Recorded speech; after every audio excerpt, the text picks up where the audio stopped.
توكل عليه ونعوذ بالله من شرور أنفسنا ومن سيئات أعمالنا.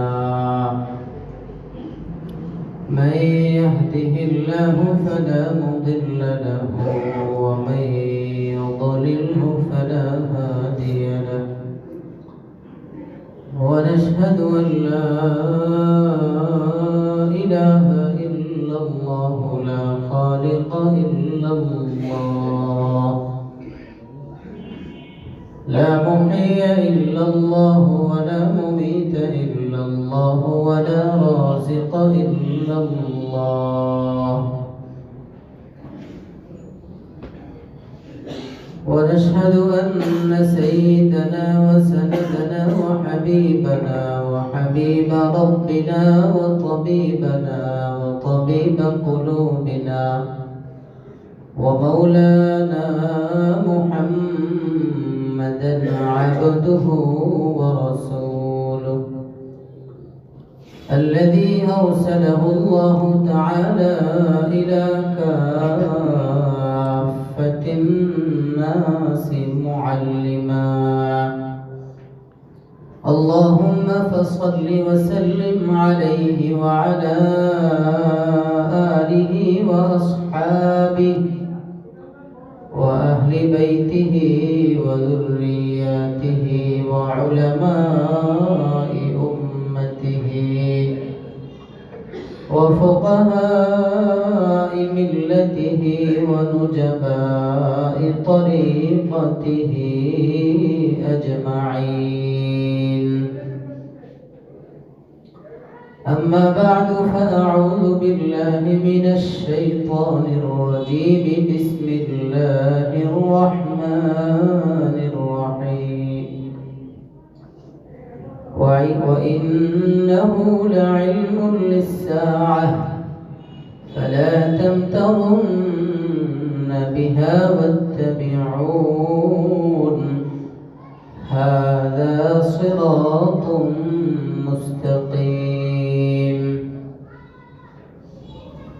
وقال رسول الله صلى الله عليه وسلم: لا تقوم الساعة حتى ينزل فيكم ابن مريم، أو كما قال عليه الصلاة والسلام. شكري محبة الشتى قرن اللهم صل على محمد وعلى آل محمد كما صليت على إبراهيم وعلى آل إبراهيم إنك حميد مجيد. اللهم بارك على محمد وعلى آل محمد كما باركت على إبراهيم وعلى آل إبراهيم إنك حميد مجيد. الحمد لله। মহান রব্বুল ইজ্জত ওয়াল জালালের দরবারে আলিশানে অসংখ্য অগণিত শুকর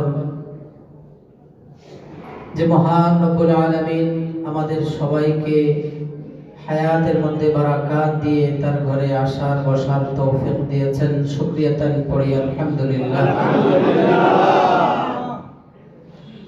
মুহতারাম মুসল্লিয়ান, আপনাদের অবশ্যই স্মরণ থাকার কথা, আমরা একটি বিষয় নিয়ে আলোচনা করতেছি, শুনতেছেন আপনারা।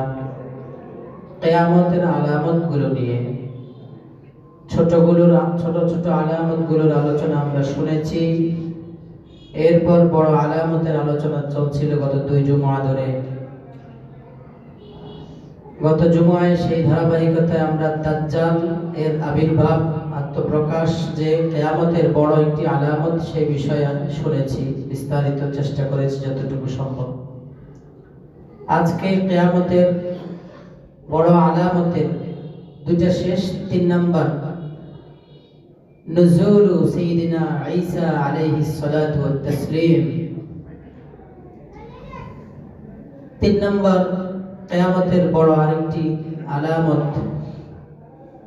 হযরত ঈসা আলাইহিস সালাতু ওয়াস সালাম এর আবির্ভাব, দুনিয়ায় তার আত্মপ্রকাশ। এটি কিয়ামতের বড় আলামতের অন্যতম একটি আলামত। প্রথম দিন শুনেছিলাম ইমাম মাহদী আলাইহিস সালাতু ওয়াস সালামের আবির্ভাব বিষয়ে, দ্বিতীয় জুমায় আমরা শুনেছিলাম দাজ্জাল বিষয়ে। আজকে হবে হযরত ঈসা আলাইহিস সালাতু ওয়াস সালামের আবির্ভাব, তার আগমন। এই বিষয়ে কালামে হাকিমের যে আয়াতে কারিমা আমি পড়েছি, এই আয়াতের মধ্যে আল্লাহ নিজেই বলেন, ওয়া ইন্নাহু লাইলমুল লিসসাআ ফালা তামতারুন্না বিহা ওয়াত্তাবিউন। ইন্নাহু অর্থাৎ ঈসা আলাইহিস সালাতু ওয়াস সালামের আগমন লাইলমুল লিসসাআ, কিয়ামতের একটি নিদর্শন, একটি আলামত। ফালা তামতারুন্না বিহা ওয়াত্তাবিউন, আল্লাহ বলেন অতএব ফালা তামতারুন্না বিহা, তোমরা ঈসার আগমনটা যে কিয়ামতের একটি আলামত, এই বিষয়ে সন্দেহ পোষণ করো না। সাথে সাথে হাদিসে পাকের মধ্যে রাসূল আরবি সাল্লাল্লাহু আলাইহি ওয়াসাল্লাম বলেন, লা তাকুমুস সাআ হাত্তা ইয়ানজিলা ফীকুম ইবনু মারইয়াম। ততক্ষণ পর্যন্ত কিয়ামত সংঘটিত হবে না, পৃথিবীর বুকে ততদিন পর্যন্ত কিয়ামত সংঘটিত হবে না যতদিন পর্যন্ত ঈসা আলা নবিয়িনা ওয়া আলাইহিস সালাওয়াতু ওয়াত তাসলিম পৃথিবীতে আগমন না করবেন। আসমান থেকে তিনি দুনিয়ায় যতদিন পর্যন্ত অবতরণ না করবেন, দুনিয়ায় না আসবেন, ততদিন পর্যন্ত কিয়ামত সংঘটিত হবে না। তাই আয়াত এবং হাদিসের আলোকে আমরা বুঝতে পারলাম যে সাইয়্যিদুনা ঈসা আলাইহিস সালাতু ওয়াস সালামের আগমন এটি কিয়ামতের আলামত, এবং হাদিসে আরো প্রমাণ। হাদিস বলে তিনি আসার আগ পর্যন্ত কিয়ামত হবে না। হ্যাঁ, কিয়ামতের আগে যেমন ইমাম মাহদীর দাবি করবে অনেক, তখন আলোচনায় বলেছিলাম ঈসা নবীর দাবিদারও অনেক থাকবে। এজন্য আমাদের জানা থাকা দরকার ঈসা নবী কেমন হবেন, তার আকৃতি কেমন হবে, তার অবয়ব কেমন হবে, তিনি কেমন হবেন।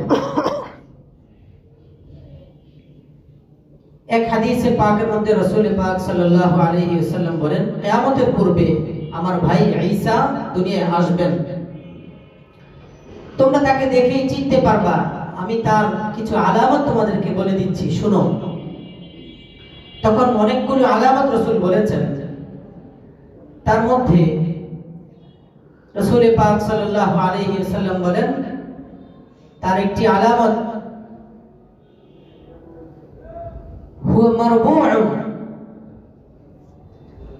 তার আকার, তিনি দেখতে খুব বেশি লম্বাও হবেন না, খুব বেশি বেটেও হবে না, মাঝামাঝি, এত একেবারে লম্বাও না, একেবারে বেটেও না, মধ্যম আকৃতির মানুষ হবেন।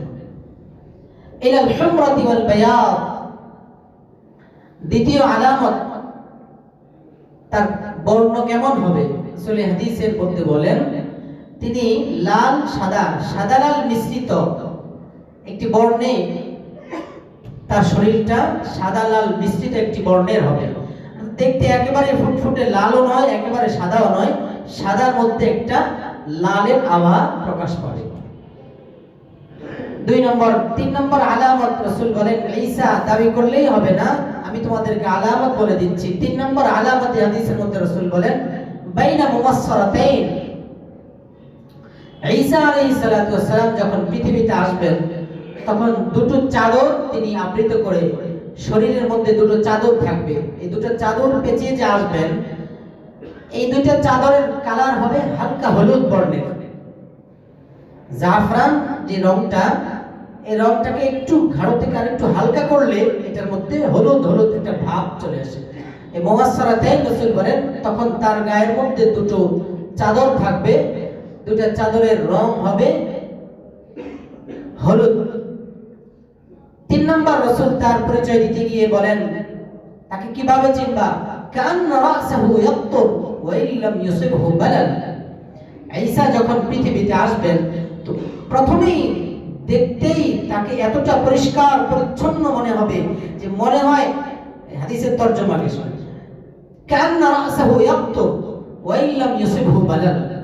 তিনি যখনই পৃথিবীতে আসবেন তার চুলের দিকে তাকালে মনে হবে যে চুল থেকে পানি ঝরে ঝরে পড়ছে, ফোঁটা ফোঁটা পড়তেছে, কিন্তু ওয়া ইল্লাম ইউসিবহু বালাল, ওই চুলের মধ্যে পানি পড়বে না, পানি নাই। রাসূল বলেন পানি নাই, কিন্তু চুল থেকে মনে হয় পানি ঝরতেছে, এমনটা মনে হবে।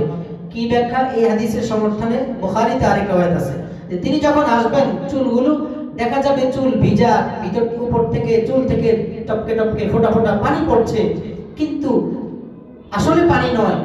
রাসূল বলেন এর দ্বারা উদ্দেশ্য হলো, মুহাদ্দিসিনে কেরাম বলেন, এর তাওজীহ করতে গিয়ে বলেন, অর্থাৎ তিনি যখন পৃথিবীতে আগমন করবেন তিনি খুব পরিষ্কার পরিচ্ছন্ন অবস্থায় আল্লাহর পক্ষ থেকে আসবেন। তখন কেমন পরিষ্কার হবে যে একটা মানুষ বাথরুমে ঢুকে গোসলখানায় ঢুকে গোসল করে পরিষ্কার পরিচ্ছন্ন হয়ে বের হলে যেমন একেবারে পরিষ্কার, কোনো ময়লা দাগ আবর্জনা থাকে না, এর চেয়ে বেশি ধবধবে সুন্দর পরিষ্কার ঝকঝক ঝকঝক দেখা যাবে তাকে। এতটা পরিষ্কার পরিচ্ছন্ন মনে হবে তাকে, মনে হয় মাত্র গোসলখানা থেকে ফ্রেশ হয়ে ওয়াশরুম থেকে আইসা তিনি মাত্র দেখা করলেন, এমনটা দেখা যাবে। এই হাদিসে 4টা আলামত। আরেক হাদিস রাসূল পাক তার পরিচয় দিয়ে গিয়ে বলেন যে আমি যখন মেরাজে গিয়েছিলাম তখন রাআইতু ঈসা ওয়া মূসা ওয়া ইব্রাহিম, আমি যখন মেরাজে আল্লাহর দিদারে আল্লাহর সাথে সাক্ষাৎ লাভের জন্য গিয়েছিলাম আল্লাহর দাওয়াতে, তখন আমি ঈসা, মূসা, ইব্রাহিম আলাইহিমুস সালাতু ওয়াত তাসলিম তাদেরকে দেখলাম। ফাম্মা ঈসা ফাআহমার, যখন ঈসার দিকে তাকালাম দেখলাম ঈসা আলাইহিস সালাতু ওয়াস সালামের কালার শৈলীর বর্ণটা হলো লাল। এটা দুই হাদিসের সমন্বয় হলো সাদা লাল মিশ্রিত একটা কালার, সাদার উপরে লাল আভা প্রকাশ করে। জাদুল, চুলের অবস্থা কেমন হবে? চুলগুলো হবে ওনার কোকড়ানো চুল। এরপরে 3 নম্বর পরিচয় দিতে গিয়ে রাসূল বলেন আরিয়াদুস সাদর, ঈসা আলাইহিস সালাতু ওয়াস সালামের বক্ষ যেটা, এই বক্ষটা প্রশস্ত, বক্ষের সিনার অধিকারী হবেন তিনি, খুব বড়সড় সিনার অধিকারী হবেন। রাসূল বলেন এই আলামত বিশিষ্ট লোক যদি ঈসা নবী বলে দাবি করে, আরো কিছু আলামত হাদিস আমি সামনে আগাইলে আপনারা পাবেন, ওটা বিভিন্ন প্রসঙ্গে আসবে। অতএব কেউ যদি আমাদের সমাজে দাবি করে থাকে, দাবি করে বসে যে আমি ঈসা, তোমরা আমার হাতে হাত দিয়ে সবাই আমার সাথে যোগ দিয়ে দাও, রাসূল বলেন না, বললেই দাবি করলেই তার সাথে তার দলে শরীক হওয়া যাবে না। তুমি এই আলামতগুলো দেখো তার মধ্যে আছে কিনা, যদি এই জাতীয় আলামতগুলো পাওয়া যায় তাহলে তিনি ঈসা, নতুবা তিনি ঈসা নন। তাহলে আমরা এতক্ষণ আলোচনা থেকে ঈসা কেমন হবেন, কেমন তার আকৃতি, অবয়ব কি, অবকাঠামো কি হবে, এটা কিছুটা ধারণা পেয়েছি তো আলহামদুলিল্লাহ। দ্বিতীয় ভাগে আসেন, ঈসা নবী কখন পৃথিবীতে আসবেন এবং কোথায় তিনি আগমন করবেন। এক হাদিসের মধ্যে রাসূল পাক লম্বা মুসলিমের riwayat-এর মধ্যে আসছে, রাসূল পাক সাল্লাল্লাহু আলাইহি ওয়াসাল্লাম বাইনামা হুম ইউইদ্দুনা লিল-কিতাল ওয়া ইউসাফুনা আস-সুফুফ ইয উকিমাতিস সালাত ফায়ানজিলু ঈসা ইবনে মারইয়াম আও কামা ক্বালা আলাইহিস সালাতু ওয়াস তাসলিম। যখন আমি গত জুমায় দাজ্জালের বিষয় আপনাদেরকে শুনিয়েছিলাম, তো রাসূল এর আগে দাজ্জালের বিবরণগুলো দিয়েছেন। সোজা খোলাসা হলো দাজ্জাল যখন পৃথিবীতে আসবে, যেহেতু আমাদের গত জুমার কথাগুলো স্মরণ আছে, ঠিক লাগা, দাজ্জাল যখন পৃথিবীতে আসবে, আসার পর সমস্ত মুসলমানদের ঈমান নষ্ট করার জন্য সারা পৃথিবীর আনাচে কানাচে ঘুরে বেড়াবে। সায়াতাউ কুল্লা মাকানি, সব জায়গায়, এমন কোনো জায়গা থাকবে না 4টা জায়গা ছাড়া, সেই 4 জায়গার কথা আমরা শুনেছি, সব জায়গায় তিনি ঘুরে বেড়াবেন।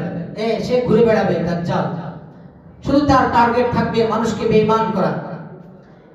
এবং পৃথিবীতে যখন সে তার অনিষ্টতা পুরো পৃথিবীতে ছড়িয়ে পড়বে, এক পর্যায়ে মুসলমানরা বেঈমান হয়ে যাবে, মুসলমানরা সব লাগাতার একের পর এক বেঈমান হয়ে যাচ্ছে, সারা পৃথিবীতে যখন তার ভয়ঙ্কর এই রাজত্ব প্রতিষ্ঠিত হতে যাবে, এমনই এক মুহূর্তে হযরত ইমাম মাহদী কতিপয় কিছু ঈমানদার মুমিনদেরকে নিয়ে যুদ্ধের প্রস্তুতি নেবেন। তো যুদ্ধ করার জন্য ইমাম মাহদী তার সাথী সঙ্গীরা যারা আছেন, মুমিনে কামেল যারা থাকবেন, তখন যুদ্ধের একটা প্রস্তুতি নেবেন দাজ্জালের মোকাবেলা করার জন্য। এই প্রস্তুতি নিতে এর মধ্যে দিয়েই নামাজের সময় হবে, তো তারা নামাজের জন্য সারিবদ্ধ হয়ে দাঁড়াবেন। নামাজ কোন নামাজ?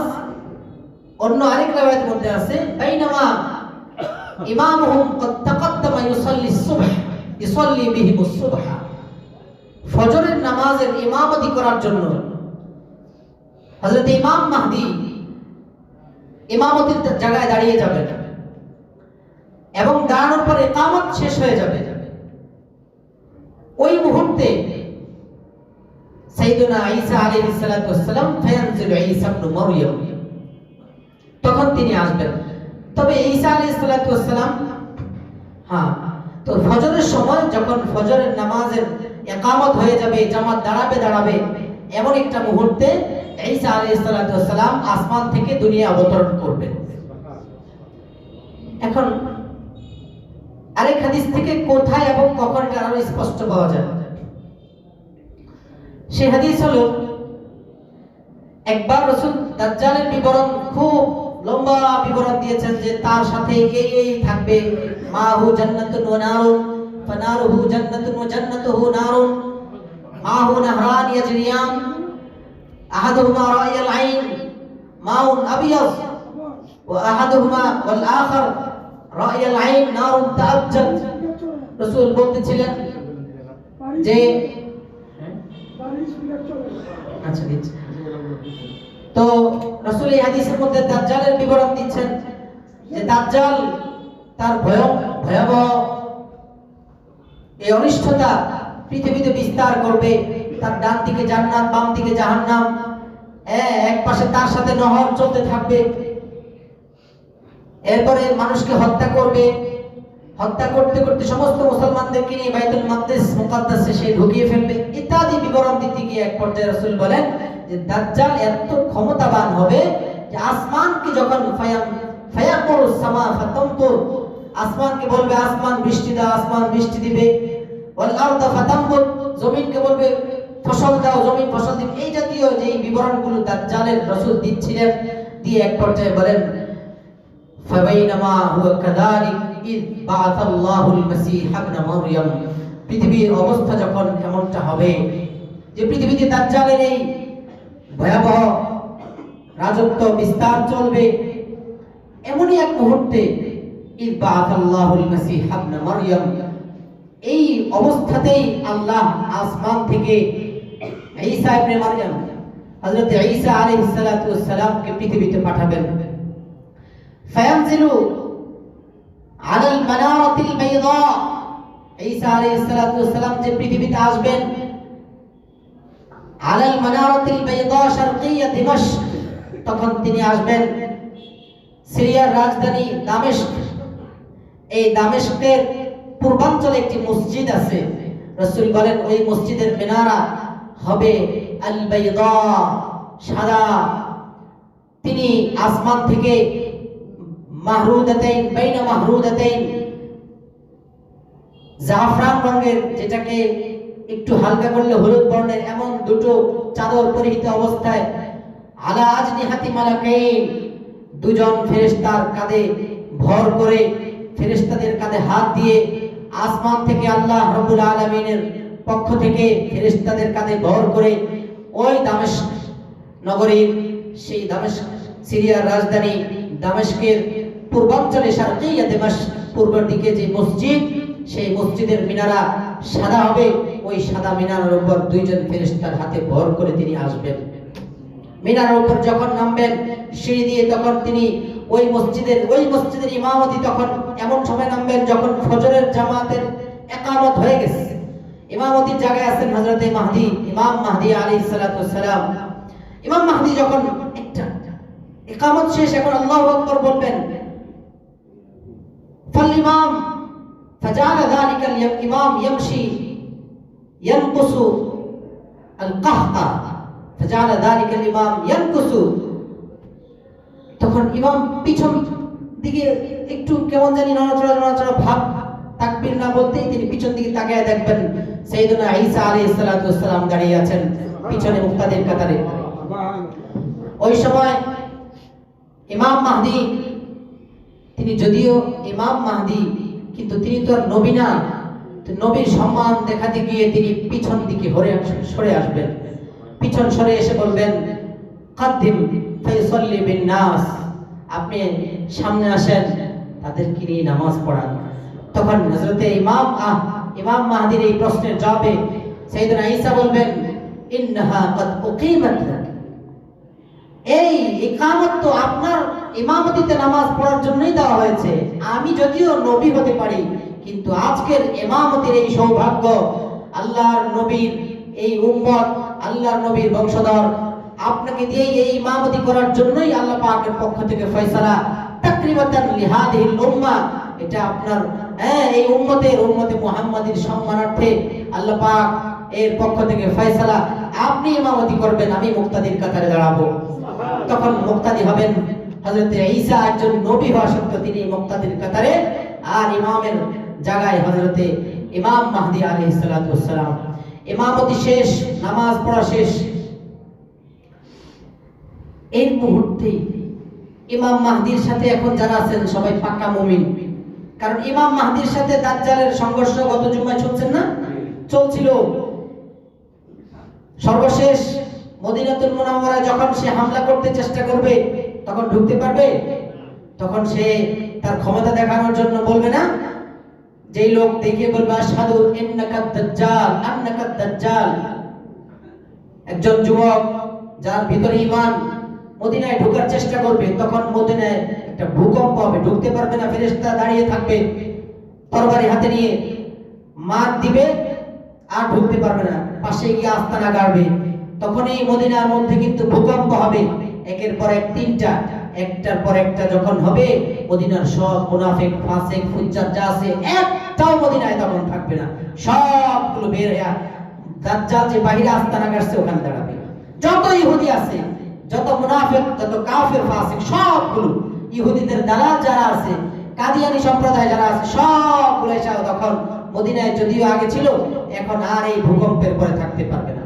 এর মধ্যে দিয়ে ওই যুবক সে শুনে আসবে, আয়েশা দেখবে, দেখার সাথে সাথেই দেখবে কাফির লেখা আছে, বলবে তুমি দাজ্জাল। তখন সে তার ক্ষমতা দেখার জন্য বলবে, ওর যদি হত্যা করি তাহলে তোমরা বিশ্বাস করবে তো আমি যে রব? বলবে হ্যাঁ অবশ্যই বিশ্বাস করব। তখন হত্যা করে দিবে। হত্যা করার পর আবার তাদেরকে দেখার জন্য বলবে যে এই যে দেখো আমি তাকে আবার জীবিত করতেছি। কিন্তু যেই লোকটাকে জীবিত করছে তার ভিতরে ঈমান তাজা, ঈমানের কুওয়াত তার খুব বেশি।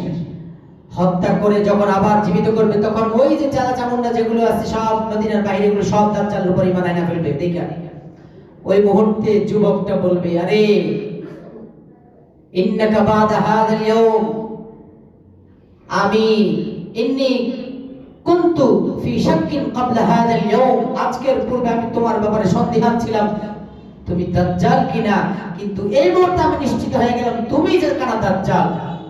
তখন সে আবার চেষ্টা করবে হত্যা করার জন্য, কিন্তু হত্যা করতে পারবে না, কারণ ক্ষমতা দিবেন আল্লাহ। এরপর চান্স শেষ। তো এই যে এরা এখন এখানে জমা না, মুসলমানরা চার জায়গায় থাকবে, মদিনায়, বাইতুল মুকাদ্দাস, তুর পাহাড়ের পাশে যেই মসজিদ, মসজিদুত তুর, আরেকটা মসজিদুল হারাম। এই মুসলমানরা খাঁটি যারা, এরা সবাই ইমাম মাহদির নেতৃত্বে ধীরে ধীরে বাইতুল মুকাদ্দাসে গিয়ে জমা হবে।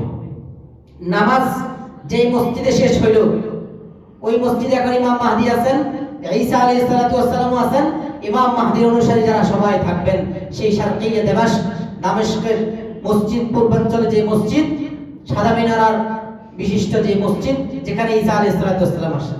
নামাজ সালাম ফিরিয়ে মাহদি পিছনের দিকে ফিরে বসবেন, হযরত ঈসা আলাইহিস সালাতু ওয়াস সালামের কাছে ইমাম মাহদির সৈনিকরা সবাই একসাথে জমা হয়ে বসবে। এদিক দিয়ে ঈসা আলাইহিস সালামের কাছে ইমাম মাহদি এবং তার সৈনিকরা সবাই আবেদন জানাবে, এবং আবেদন জানানোর আগে ঈসা আলাইহিস সালাম বুঝতে পারবেন তাদের মধ্যে কেমন জানি যুদ্ধের একটা প্রস্তুতি দেখা যায়। ওই যে বাইনামা হুম ইউইদুনা লিল কিতাল ওয়া ইয়াসুফুনা সুফুফ, সবার মধ্যে একটা যুদ্ধের প্রস্তুতি দেখা যাচ্ছে এমন। এর মধ্যেই তারা বলবেন, ইমাম মাহদি সহ তার অনুসারীরা বলবেন, আমরা বহুদিন পর্যন্ত দাজ্জালের অনিষ্টতার শিকার, সে আমাদেরকে খুব কষ্ট দিচ্ছে। এক পর্যায়ে আমরা তার মায়ের শিকার হয়ে সবাই এখানে এসে জমা হয়েছি। তার অনিষ্টতা এভাবে আর শিকার থাকা আমাদের পক্ষে সম্ভব না, তাকে যে কোনো ভাবে হত্যা করতে হবে। আমরা তার জন্য, তার সাথে মোকাবেলা করার জন্য যুদ্ধের প্রস্তুতি নিয়েছি। তা আমরা চাচ্ছি আপনার নেতৃত্বেই আজকের এই যুদ্ধটা শুরু হোক। তখন ঈসা আলাইহিস সালাম একের পর এক, ঈসা আলাইহিস সালাম, ইমাম মাহদি এবং তার সৈনিকেরা সবাই একের পর এক ধীরে ধীরে অগ্রসর হবেন ওই মসজিদে আকসার দিকে। তখন তারা ওই যে মসজিদে, কিন্তু বাকি মুসলমানরা মসজিদে আকসায় কিছু মুসলমান যারা আছেন তাদেরকে দাজ্জাল আইনে এখানে ধাওয়া করে ঢুকাইছে। দাজ্জাল মসজিদে আকসায় ঢুকতে পারে না, কিন্তু মসজিদের মধ্যে যে সকল মুসলমানরা আছে তাদেরকে বের হতেও দেয় না। তো ইমাম মাহদি এবং তার সৈনিকরা ঈসা আলাইহিস সালামের নেতৃত্বে মসজিদে আকসার দিকে রওনা হবেন। যেতে যেতে মসজিদে আকসার দরজায় গিয়ে ইমাম হযরতে ঈসা আলাইহিস সালাম বলবেন, ইফতাহুল বাব। আওয়াজ শোনা মাত্রই ভিতর থেকে দরজা খুলে দিবেন। দরজা খুলে দিয়েই ওয়ারাহু আদ-দাজ্জাল মাহু ৭০,০০০ ইয়াহুদিয়্যিন কুল্লুহুম যু সাইফিন মুহাল্লালিন মুসাজিদ। ঈসা আলাইহিস সালামের সাথে তো এইদিকে আছেন হযরত ইমাম মাহদি এবং ইমাম মাহদির সৈনিকরা। ঈসা আলাইহিস সালাম দরজা খোলার সাথে এদিক দেখতেছেন, ওনাদেরকে পিছন তাকিয়ে দেখেন যে দাজ্জাল। এর আগ পর্যন্ত খুব চেষ্টা করবে সে মুসলমানদেরকে শেষ করার জন্য। যখনই সে ঈসা আলাইহিস সালাম পিছন দিকে তাকাইলেই দেখবে যে দাজ্জাল, ওরাহু আদ-দাজ্জাল। শুধু দাজ্জাল নয়, দাজ্জালের সাথে তখন ওই মুহূর্তে থাকবে ৭০,০০০ ইহুদিন, ৭০,০০০ ইহুদি। এগুলো সবগুলোর হাতে এক একটা অস্ত্র, সবগুলো অস্ত্র শস্ত্রে সুসজ্জিত থাকবে। সবগুলো যুদ্ধের প্রস্তুতি নিয়ে মুসলমানদের সাথে লড়াই করার জন্য আসবে। কিন্তু যখন দাজ্জাল ফাইদা নাযারা ইলাইহি দাবা কামা ইয়াদুবুল মিলহু ফিল মা, লবণ এটা পানির মধ্যে দিলে লবণই থাকে, ঠিক না? গলে না, গলে না। দাজ্জাল এতক্ষণ এত ক্ষমতা, আসমান রে কয়, এ আসমান পানি দে, সাথে সাথে পানি দে। রাসূলের হাদিস গত জুমা আপনারা শুনছেন, জমিনকে বলে ফসল দে। ইয়ামুর বিল খারিবা, মরুভূমি দিয়ে যাবে আর বলবে এই ভিতরে যে ধনভাণ্ডার লুকিয়ে আছে বাইর করবে। কায়াসি বিন নাহাল, মৌমাছির রাজার পিছনে যেমন মৌমাছিগুলো দৌড়ায়, তেমন স্বর্ণ গয়নার ধনভাণ্ডার যা আছে সব বাইরে দাজ্জালের পিছনে দৌড়াবে। এত সব ক্ষমতাবান, এত কর্তৃত্ব যার হাতে ছিল, মুসলমানরা যার ভয়ে এখন মসজিদে আকসার দরজা বন্ধ করে অপেক্ষায় আছে। এই ক্ষমতাবান লোকটা ফাইদা নাযারা ইলাইহি, যখন ঈসা আলাইহিস সালামকে দেখবে, যাবা কামা ইয়াযুবুল মাউ ফিল মিলহ। রাসূল বলেন, লবণ পানিতে রাখলে যেমন মুহূর্তের মধ্যে গলে যায়, দাজ্জালের এই ক্ষমতাটা মতো সব হারিয়ে ফেলবে। ও এখন গলে যাবে, শুধু গলবে না, কি করবে?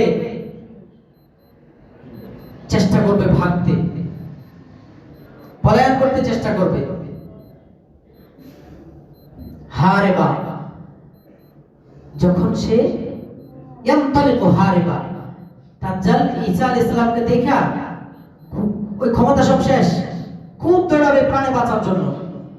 কিন্তু ঈসা আলাইহিস সালাম তাকে দেখে বলবেন, ইয়াকুলু ঈসা ইন্নালি ফিকা দারবাতান লান তাসবুকানি বিহা।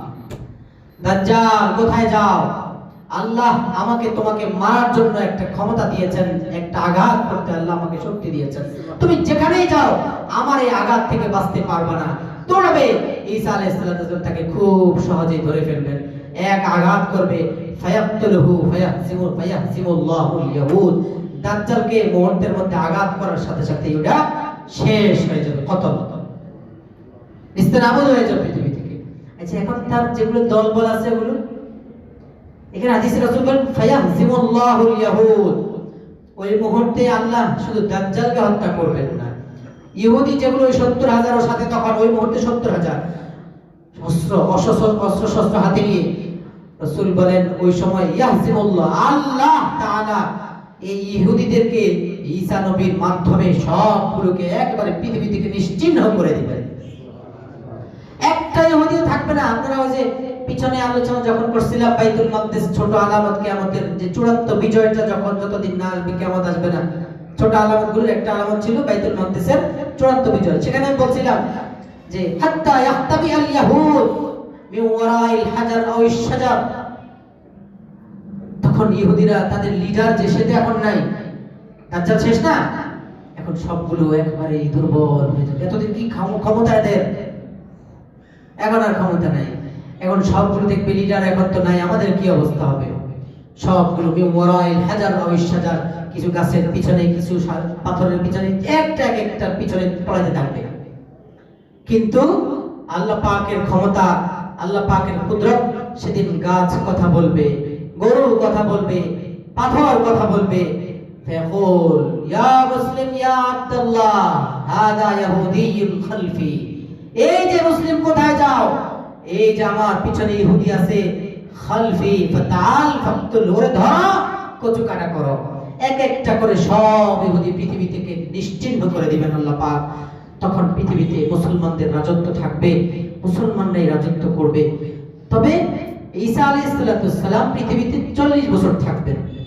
তবে এই 40 বছর আসার দ্বিতীয়বার আসার পরে না, তিনি পৃথিবীতে 33 বছর ছিলেন, পৃথিবীতে 33 বছর ছিলেন।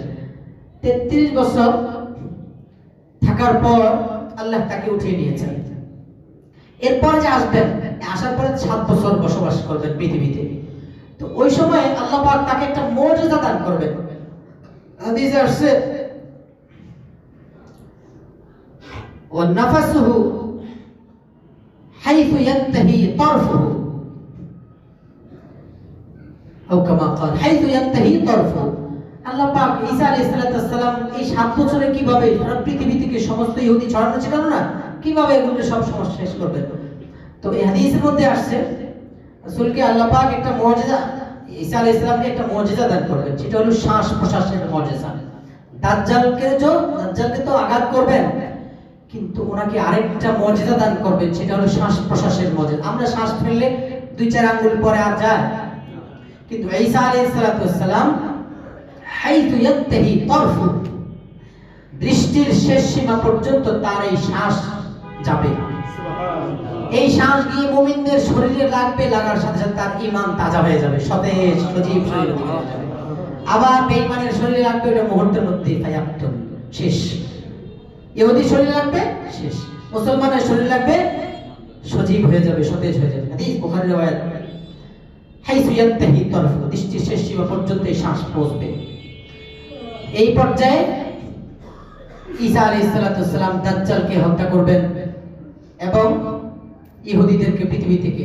তো ঈসা আলাইহিস সালাম যে আবার আসবেন, এর কারণ তো একটা, এটা এই যে তিনি দাজ্জালকে হত্যা করবেন। আরেকটা হলো তিনি যখন পৃথিবীতে, মায়ের কোল থেকেই কিন্তু তিনি নবী। ক্বালা ইন্নী আবদুল্লাহ, এই লম্বা ইতিহাস, আমরা মরিয়মের ঘটনা যাইতে হবে, সম্ভব না যাওয়া। তো তিনি তো নবী, নবুয়তের দাওয়াত দিতেছিলেন উম্মতকে। বয়স যখন 33, উম্মত কথা শুনছে না, উম্মতকে দ্বীনের পথে ডাকছে, উম্মত যাকে সাড়া দিচ্ছে না। এক পর্যায়ে এই ইহুদি সম্প্রদায় এত জঘন্য অপরাধ এর নিয়োগ করে ফেলছে, তারা ঈসাকে পৃথিবী থেকে উঠিয়ে দিবে, শেষ করে দিবে, নাউযুবিল্লাহি তাআলা মিন যালিক। তো তারা ফোন দিয়ে সবগুলো ঈসা আলাইহিস সালামের ঘর ঘেরাও দিচ্ছে, শেষ করে দিবে ঈসা আলাইহিস সালামকে। কিন্তু আল্লাহ পাক যদি কাউকে বাঁচাতে চান, কেউ কি মারতে পারবে না। ঈসা আলাইহিস সালামকে আল্লাহ পাক তখন উঠিয়ে নিয়েছেন। তাদের এই কথাটা কোরআনের মধ্যে আসছে, ওয়াকাউলিহিম ইন্না কাতালনাল মাসীহা ইবনা ঈসা ইবনা মারইয়াম রাসূলুল্লাহ। তারা বলছে ইহুদি সম্প্রদায় যে আমরা ঈসা ইবনে মারইয়ামকে হত্যা করে ফেলছি, কারণ তারা যখন ষড়যন্ত্র অবলম্বন করেছে ঈসাকে মারার জন্য, তখন ঈসা আলাইহিস সালাম যে ঘরে ছিলেন ওই ঘরটা তারা ঘেরাও করে ফেলছে। ওই ঘরের মধ্যে হযরত ঈসা আলাইহিস সালামকে মারার জন্য ইহুদিদের পক্ষ থেকে তারা পরামর্শ সাপেক্ষে একটাকে পাঠাইছে হত্যা করার জন্য। তো যেখানে পাঠাইছে ওইটা পৌঁছার আগেই আল্লাহ পাক রব্বুল আলামিন বাররাফাহুল্লাহু ইলাইহি ঈসা আলাইহিস সালামকে উপরে উঠে নিয়ে গেছেন। এই লম্বা তাফসীর আলোচনা এখানে সম্ভব নয় বলা, কিন্তু যে ঢুকছে সে এবার ঈসা আলাইহিস সালাম খুঁজে পায় না। তো না খুঁজে পাওয়ার কারণে সে বের হয়ে আসবে, কিন্তু আল্লাহ পাকের ইচ্ছা হলো এটারে ঈসা বানাই দিবে। আল্লাহ ওই লোকটা ঢোকার পরে একেই ঈসা আলাইহিস সালামের আকৃতি দিয়ে দিয়েছেন। সে এখন যখন বের হয়েছে, বাহিরে যখন দাঁড়ায় আসছে যে মাইরে আমাদের সৈনিক বের হবে, বাইরে আসছে, দেখে যে যখন আসছে তখন তো তারা যাকে পাঠাইছে তার চেহারা না, আল্লাহ পাক ওই তাদের লোকটাকে ঈসার চেহারা বানিয়ে দিয়েছেন। তিন ভাগ, এখানে তিন রকমের রিওয়ায়াত, তিন দলে মানুষ বিভক্ত, নিচের অংশে এক আকৃতির, উপর অংশে আরেক আকৃতির। যাই হোক, তো ঈসা আলাইহিস সালাম যখন ঈসা আলাইহিস সালামকে পায় আল্লাহ উঠে নিয়েছে, তারা ওই লোকটাকে ঈসা মনে করে হত্যা করছে। এটাই ওয়াকাউলিহিম ইন্না কাতালনাল মাসিহা ঈসা ইবনে মারইয়াম রাসূলুল্লাহ। এরপরে শেষে আছে বাররাফাহুল্লাহু ইলাইহি, এই যে আছে মা কাতালু মা সালাবু, এরা আমার ঈসাকে কতল করে নাই, ঝুলিত চড়াইতে পারে, কিছুই করে নাই, আল্লাহ উঠে নিয়েছেন। তাহলে এই যে উঠে নিয়েছেন, উনি একজন প্রাণ, ওনার ভিতরে প্রাণ আছে না? কুল্লু নাফসিন যায়কাতুল মাউত, সব মানুষ মৃত্যু স্বাদ আস্বাদন করবে। কোরআনে আছে আল্লাহ বলেন ইন্নী মুতাওয়াফিক, ঈসা আমি তোমাকে মৃত্যু দান করব। তাহলে তিনি যে দ্বিতীয়বার আসবেন, এক কারণ হলো যেটা এতক্ষণ আলোচনা দ্বারা বুঝলেন, দাজ্জালকে নিধন করার জন্য, হত্যা করার জন্য, শেষ করার জন্য আসবেন। দ্বিতীয় কারণ হলো তার মৃত্যু এখনো হয় নাই। প্রত্যেক মানুষের মৃত্যুর পেয়ালা পান করতে হবে, সেই মৃত্যু জিনিসটা দেওয়ার জন্যই আল্লাহ পাক তাকে, আর অনেক কারণ, তাকে পৃথিবীতে পাঠাবেন। আরেকটা বিষয় আলোচনা করি, আলোচনা গোছাচ্ছি, সেটা হলো পৃথিবীতে যখন ঈসা আলাইহিস সালাম আসবেন, পৃথিবীর অবস্থাটা কেমন হবে। এক হাদিসের মধ্যে রাসূল পাক সাল্লাল্লাহু আলাইহি সাল্লাম বলেন, পৃথিবীতে তখন শান্তি আর শান্তি, শান্তি বিরাজ করবে। পুরো পৃথিবীর কোথাও অরাজকতা, মানুষ হিংসা বিদ্বেষ শত্রুতা বলতে কাকে বলে বুঝবেই না, চিনবেই না, বুঝতেই পারবে না। হিংসা বিদ্বেষ থাকবে না। ওয়ালা ইয়ানজিলান্না ফীকুম ইবনু মারইয়াম, রাসূল বলেন তোমাদের মাঝে ক্বাবলা কিয়ামতের পূর্বে ইবনে মারইয়াম ঈসা আলাইহিস সালাম আসবেন। ফালাতাযহাবান্না আশ-শাহনাউ ওয়াত-তাবাগুদ ওয়াত-তাহাসুদ, তখন পৃথিবী থেকে হিংসা বিদ্বেষ শত্রুতা সব উঠে যাবে। পৃথিবীর অবস্থা শান্তি আর শান্তি। মানুষ যে সম্পদের জন্য একে অপরের পিছনে লাগছিল, একজন আরেকজনকে মারামারি কত কিছু করছিল মানুষ, ওয়ালা ইয়াদউনা ইলাল মাল ফালা ইয়াকবালহু আহাদ, তখন ধন সম্পদ দিয়ে হাদিসে আসছে হাত্তা ফায়াফির ইয়াকসুরুল মাল, সম্পদ এতটা বেড়ে যাবে যে সম্পদের প্লাবন হবে, শহরে অলিতে গলিতে সম্পদ পড়ে থাকবে। ঈসা আলাইহিস সালাম ডাকবেন, ভাই কিছু টাকা নাও, খাও। বলে টাকা দিয়ে কি করব? লা ইয়াকবালহু আহাদ ইয়াদউনা আই ঈসা ডাকবেন সম্পদ নেওয়ার জন্য, যেই সম্পদের পিছনে মানুষ দৌড়ায়, তখন সম্পদ দিবে না। মানে সম্পদ দিয়ে কি করব? কোরআনে হাদিসে শুনেছি ঈসা আসবে, তখন কিছুদিন পরেই কিয়ামত আসবে। তো এখন আমি তো আমার আখিরাত, মানুষ তখন দুনিয়া এবং আখিরাতের হাকিকত বাস্তব রূপটা বুঝে ফেলবে, সম্পদ দিবে না। এই তো মুসলিমের রায়টা। অন্য হাদিস আসছে, তখন মানুষ সম্পদের দিকে ইশারা করে বলবে, এই সম্পদ, তুই আমাকে জাহান্নামের যাত্রী বানিয়ে দিয়েছিস, তোর কারণে আমি আমার ভাইকে হত্যা করেছি, তোর কারণে অন্যায় করেছি, তোর কারণে অন্যায় করেছি। এভাবে চিৎকার করে মানুষ হাহাকার করতে থাকবে, আর এবার বলতে থাকবে তোর কারণে অন্যায় করেছি। তাহলে ঈসা আলাইহিস সালাম আসার পরে পৃথিবীর অবস্থা হবে শান্তিময়। আরেকটি চিত্র, ঈসা আলাইহিস সালাম যখন দুনিয়া আসবেন, তাকাউল আমানাতু আলাল আরদ, পৃথিবীতে আল্লাহ পাক নিরাপত্তার চাদরকে বিছিয়ে দিবেন। আল্লাহ পাক পৃথিবীতে নিরাপত্তা প্রতিষ্ঠা করবেন, সব জায়গায় নিরাপত্তা, পৃথিবীর প্রত্যেকটা জায়গায় সেক্টরে নিরাপত্তা, কোনো পুলিশ বিডিআ দিয়ে আর নিরাপত্তা দিতে হবে না, সবার জন্য নিরাপত্তা আল্লাহর পক্ষ থেকেই থাকবে। শুধু নিরাপত্তা, হাত্তা তারতাআল উসুদু মাআল ইবিল, সিংহ আর উট একসাথে চললে কি উট বেঁচে যাবে না? হায় হায়, আল্লাহ রাসূল কি বলেন, ঈসা যখন আসবেন পৃথিবীতে কতটা নিরাপত্তার চাদর বেষ্টিত থাকবে পৃথিবীটা। তার তাল উসুদ মাল ইমেল, সিংহগুলো ওটের সাথে একসাথে বিচরণ করবে, খাবে, কিন্তু সিংহ কোনোদিন ওটের উপর চড়াও হবে না। ওয়ান্নিমার মাল বাকার, নেকড়ে বাঘ গরুর সাথে একসাথে খাবে, গাভীর সাথে একসাথে খাবে, কিন্তু গাভীর উপর নেকড়ে বাঘ কখনোই চড়াও হবে না। ওয়াদিয়াম মাল গনাম, ছাগলের সাথে বাঘ একসাথে খাবে, পান করবে, চলবে, কিন্তু বাঘ ছাগলের উপর কখনোই আক্রমণ করবে না, চড়াও হবে না। এক পর্যায়ে সর্বশেষ দিকে রাসূল বলেন, হাত্তা ওয়া তালআবুস সিবিয়ান মাল হাইয়াত লা তাদুররুহুম। বাচ্চারা তো এখন পুতুল নিয়ে খেলে, সাপ এর পুতুল অথবা যেগুলো ফুলের জিনিস নিয়ে খেলে, ওটা কোনো ক্ষমতা তার উপর দেখাইতে পারে না, কিন্তু জীবিত সাপের সাথে বাচ্চারা খেলবে। আরেক হাদিসে আছে, কোন প্রাণী কোন ধরনের বিষ তখন ওই প্রাণীর মধ্যে থাকবে না, বিষাক্ত সমস্ত প্রাণীর বিষ আল্লাহ উঠিয়ে নেবেন।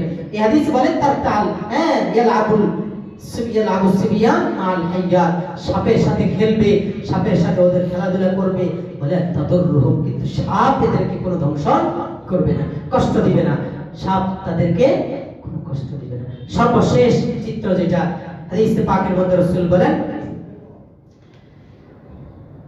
সে হাদিস, পৃথিবীতে তখন ফল ফসল খাবার দাবার প্রচুর হবে। বিআহদি তামবুতু নাবাতাহা বিআহদি আদম, বাবা আদম আলাইহিস সালাতু ওয়াস সালামের যুগে যেমন ফসল হইতো, যেমন ফল ফসল জমি দিত, তেমন ফসল দিবে জমি। রাসূল বলেন, ইয়াজতামিআন নাফারু আলাল কিতফি মিনাল ইনাব ফায়ুশবিউহুম ويجتمع النفر على الرمانة فتشبعهم يستظلون بقحفها أو كما قال عليه الصلاة والسلام। رسول বলেন, এক একটা আনার, আগে প্রথম যেটা আলাল কিতফি মিনাল ইনাব, আঙ্গুরের যে ঝোপা থোকনা, এই একটা ঝোপার খাওয়ার জন্য এক দল মানুষ, 40-50 জনের এক দল মানুষ বসবে একটা ঝোপা, একটা থোকনা খাওয়ার জন্য। সবাই পেট ভরে খাবে, এরপর আঙ্গুর শেষ হবে না। এরপরে রাসূল বলেন, আনার খাওয়ার জন্য সবাই বসবে, একদম মানুষ একটা আনার নিয়ে বসবে, কিন্তু আনারটা এত বড় হবে একদম মানুষ খেয়েও শেষ করতে পারবে না। কত বড় আনার হবে? ওই রিওয়ায়াতের মধ্যে রাসূল বলেন, ইস্তাযিল্লুনা বিকিহফিহা, এই আনারকে কাটলে দুই ভাগ হবে না, মনে করেন এক পাশে একটা, আর ওই যে ছোলকা যেটা চিনেন না, ছোলকা থাকে না, বাকল যেটাকে বলেন ছোলকা, রাসূল বলেন এক একটা ছোলকা এত বড় হবে, ইস্তাযিল্লুনা বিকিহফিহা, মানুষ বড় বড় ছাতা বানায়, যেমন বহু মানুষ বৃষ্টি রোদ থেকে আশ্রয় নেয়, এক একটা আনারের দুইটা ভাগ হবে না, দুই পাশে দুইটা ছোলকা, এই দুইটা ছোলকার এক একটা ইস্তাযিল্লুনা বিকিহফিহা, এত বড় হবে যে বহু মানুষ এই ছোলকার নিচে আশ্রয় নিতে পারবে, বৃষ্টির পানি থেকে, রোদের থেকে, সব কিছু থেকে তারা আশ্রয় নিতে। এবার বুঝেন আঙ্গুরের এবং আনারটা কত বড় হবে। দুনিয়ায়, জান্নাতের কথা না, দুনিয়ায় কোন সময় যখন ঈসা আলাইহিস সালাম পৃথিবীতে আসবেন, তখন পৃথিবীর অবস্থাটা এমন আরামদায়ক জিন্দেগি হবে।